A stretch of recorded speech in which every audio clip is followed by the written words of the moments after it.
संस्कृत की कक्षा में आप सबका हार्दिक स्वागत है। आज की इस वीडियो में हम पढ़ने जा रहे हैं कक्षा 10वीं से संस्कृत की पाठ्य पुस्तक से अष्टमः पाठः विचित्रः साक्षी। और आज की इस वीडियो में हम आपको इस पाठ की हिंदी अर्थात सरलार्थ कार्य करवाएंगे। तो चलिए शुरू करते हैं। अयं पाठः ओम प्रकाश ठाकुर विरचित कथायाः संपादितः अंशः अस्ति। यह पाठ श्री ओम प्रकाश ठाकुर द्वारा रचित कथा का संपादित अंश है। इयं कथा बंग साहित्यकार बंकिम चंद्र चटर्जी द्वारा न्यायाधीश रूपेण प्रदत्त निर्णयों उपरि आधारिता अस्ति। यह कथा बंगाल के साहित्यकार बंकिम चंद्र चटर्जी द्वारा न्यायाधीश के रूप में दिए गए फैसले पर आधारित है। न्यायकर्तारः सत्य असत्य निर्णयार्थम यदा कदा तादृशीनां युक्तीनां प्रयोगं कुर्वन्ति याभिः प्रमाणं विनापि न्यायः स्यात्। सत्य असत्य के निर्णय हेतु न्यायाधीश जब कभी ऐसी युक्तियों का प्रयोग करते हैं जिससे साक्ष्य के अभाव में भी न्याय हो सके। अस्यां कथायाम् अपि न्यायाधीशेन तथैव मार्गः आचरितः। इस कथा में भी न्यायाधीश के द्वारा ऐसे ही मार्ग का अनुसरण किया गया है। देखिए कथा अब। कश्चन निर्धनो जनः भूरि परिश्रम्यः किंचिद वित्तमुपार्जितवान्। किसी गरीब व्यक्ति ने बहुत परिश्रम करके कुछ धन कमाया। तेन वित्तेन स्वपुत्रम एकस्मिन् महाविद्यालये प्रवेशम दापितुम सफलो जातः। उस धन से वह अपने पुत्र को एक महाविद्यालय में प्रवेश दिलाने में सफल हुआ। तत्तनयः तत्रैव छात्रावासे निवसन अध्ययने संलग्नः संभूतः। वह बेटा वहीं छात्रावास में रहते हुए अध्ययन में लग गया। एकदा स पिता तनुजस्य रुग्णताम् आकर्ण्य व्याकुलो जातः पुत्रं द्रष्टुम च प्रस्थितः। एक बार वह पिता बेटे की बीमारी को सुनकर व्याकुल हुआ अर्थात दुखी हुआ और पुत्र को देखने के लिए चल दिया। परमर्थ कार्षेण पीड़ितः स बसयानम विहाय पदातिरेव प्राचलत। परंतु धन के अभाव के कारण दुखी वह बस को छोड़कर पैदल ही चल दिया। पदातिक्रमेण संचलन सायं समये अप्यसौ गंतव्याद दूरे आसीत। पैदल चलते हुए शाम का समय होने पर भी वह मंजिल से दूर था। निशांधकारे प्रसृते विजने प्रदेशे पदयात्रा न शुभावः एवं विचार्य स पार्श्वस्थिते ग्रामे रात्रि निवासं कर्तुं कश्चिद् गृहस्थम उपागतः। रात का अंधेरा फैलने पर एकांत प्रदेश में यात्रा करना शुभ नहीं है, ऐसा सोचकर वह पास में स्थित गांव में रात में रहने के लिए किसी के घर में रहने के लिए पहुंचा। करुणापरो गृही तस्मै आश्रयम प्रयाच्छत। दयावान मालिक ने उसे आश्रय दे दिया। विचित्रता देवगति ही। भाग्य की गति विचित्र है। तस्यामेव रात्रौ तस्मिन् गृहे कश्चन चौरः गृहाभ्यन्तरं प्रविष्टः। उस ही रात को उस घर में कोई चोर घर के अंदर घुसा। तत्र निहिताम एकाम मंजूषाम आदाय पलायितः। वहाँ रखी हुई एक पेटी को उठा करके ले गया।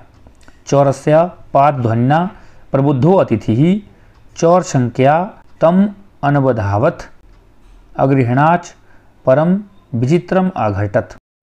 चोर के पैरों की ध्वनि से जागे हुए अतिथि ने चोर की शंका होने से उसका पीछा किया और पकड़ लिया, परंतु विचित्र घटा। चौरः एव उच्चै क्रोशितुम आरभत चोरो अयम इति। चोर ही जोर से चिल्लाने लगा, यह चोर है, यह चोर है, ऐसे। तस्य तारस्वरेण प्रबुद्धा ग्रामवासिनः स्वगृहात् निष्क्रम्य तत्रागच्छन् बराकम् अतिथिमेव च चौरम मत्वा अभर्त्स्यन्। उसके तेज स्वर से जागे हुए गांव के लोग अपने घर से निकलकर वहां आ गए और बेचारे अतिथि को ही चोर मानकर भला बुरा कहने लगे। यद्यपि ग्रामस्य आरक्षी एवं चोर आसीत, वास्तव में गांव का सिपाही ही चोर था। तत्क्षणमेव रक्षापुरुषः तम अतिथिं चोरोऽयम् इति प्रख्याप्य कारागृहे प्राक्षिपत्। उस ही समय सिपाही ने उस अतिथि को यह चोर है ऐसा आरोप लगाकर जेल में डाल दिया। अग्रिमे दिने च आरक्षी चौर्याभियोगे तम न्यायालयम नीतवान। अगले दिन वह सिपाही चोरी के आरोप में उसे न्यायालय ले गया। न्यायाधीशो बंकिम चंद्रः उभाभ्याम पृथक पृथक विवरणम श्रुतवान। न्यायाधीश बंकिम चंद्र ने दोनों का अलग अलग विवरण सुना। सर्वं वृत्तम अवगत्य स तम निर्दोषम अमन्यत आरक्षिणम च दोषभाजनम। पूरा वृत्तांत सुन करके उसने उसे निर्दोष माना और पुलिस वाले को दोषी, किंतु प्रमाणाभावात् स निर्णेतुम न शक्नोत, किंतु साक्ष्य के अभाव में वह निर्णय नहीं ले सके। ततौ असौ तौ अग्रिमे दिने उपस्थातुम आदिष्टवान। तब उन दोनों को अगले दिन उपस्थित रहने का आदेश दिया। अन्यद्युः तौ न्यायालये स्वस्वपक्षम पुनः स्थापितवन्तौ। दूसरे दिन उन दोनों ने न्यायालय में अपना अपना पक्ष फिर से रखा। तदैव कश्चिद् तत्रत्यः कर्मचारी समागत्य निवेदयत् यत् इतः क्रोशद्वय अंतराले कश्चित् जनः केनापि हतः। तभी वहाँ किसी कर्मचारी ने आकर निवेदन किया कि यहाँ से 2 कोस के मध्य कोई व्यक्ति किसी के द्वारा मारा गया। तस्य मृत शरीरम राजमार्गम निक्षा वर्तते। उसका मृत शरीर राजमार्ग के पास है। आदिश्यताम किम करणीयम इति। आदेश दें कि क्या करना है। न्यायाधीश आरक्षिणम अभियुक्तम च तम शवम न्यायालय आनेतुम आदिष्टवान। न्यायाधीश ने सिपाही और आरोपी को उसका शव न्यायालय में लाने का आदेश दिया। आदेशम प्राप्य उभौ प्राचलताम। आदेश प्राप्त करके दोनों चल दिए। तत्रोपेत्य काष्ठपटले निहितम पटाच्छादितम देहम स्कंधेन बहंतौ न्यायाधिकरणम प्रति प्रस्थितौ।